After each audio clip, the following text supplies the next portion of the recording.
Ils ont vendu le Burkina Faso, ces politiciens. Heureusement, cette masterclass. Quand ils ont pris le pouvoir, ils ont trouvé une armée défaite. Moins de 100 000 cartouches à peine, une centaine d'armes opérationnelles. Comment veux-tu gagner une guerre en 3 mois avec ça? Ça n'a aucun sens.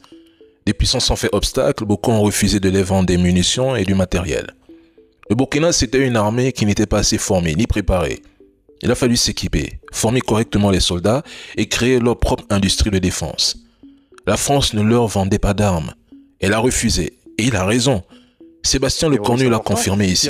Soit on fait à leur côté, soit on fait à leur place, c'est pas à l'ordre du jour, soit on leur permet de faire. Et si on leur permet de faire, il y a évidemment un niveau d'équipement qu'il faut atteindre. Ça pose des questions sur les prix, les modèles économiques que notre BITD, Base industrielle et technologique de défense, doit aussi proposer à l'Afrique. Je le dis ici sans embâche, je suis ministre de tutelle des industries de défense, je les aime, mais enfin pendant de nombreuses années, le marché africain ne les intéressait pas. Vendre les armes aux Africains ne les intéressait pas. Pourtant, il n'y a pas d'État s'il n'y a pas d'armée forte. Mais pour la France et ses trolls africains, nos pays n'auraient pas besoin d'être militarisés. Mais quand les terreaux prennent le dessus sur nous, au lieu de remettre en cause le système qu'ils ont eux-mêmes imposé, ils préfèrent accuser nos autorités. Un autre point important, les postes de responsabilité étaient gangrénés par la corruption, l'arrivisme et le clientélisme. Des élites plus occupées à se servir qu'à servir. Et tant que ça restait comme ça, aucune réforme ne pouvait aboutir. Le vrai combat n'était pas seulement de combattre les terreaux ou de combattre les forces extérieures, mais il fallait changer les hommes, changer les mentalités, chasser la corruption, réformer l'État, former et éduquer les forces, créer des emplois et produire au Burkina ce dont vous avez besoin. Sans ça, toute victoire était une illusion. Et si aujourd'hui les politiciens hurlent et financent des apatrides sur la toile, mais ce n'est pas par amour du peuple. C'est parce qu'Ibrahim Traoré a mis le doigt directement dans leurs affaires, dans leurs intérêts privés. Et ça fait mal. Exemple, vous voyez des gens qui passent leur temps à insulter le président Ibrahim Traoré? Faites le constat, la plupart ont créé leur compte uniquement après son arrivée au pouvoir. Coïncidence? Mais avant lui, où était-il?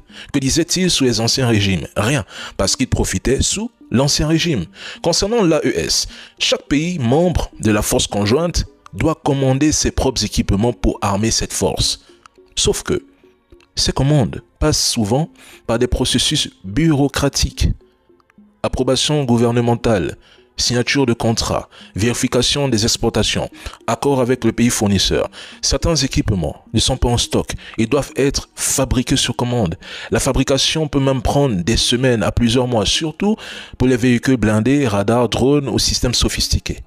Une fois produits, les équipements doivent être transportés par avion cargo, navire ou convoyés par route selon le type et le volume. Le passage par des ports ou aéroports principaux sont mis en exergue. Mais les contrôles douaniers stricts, les inspections et formalités de la logistique, je vous le dis, ça prend des mois. Il a raison.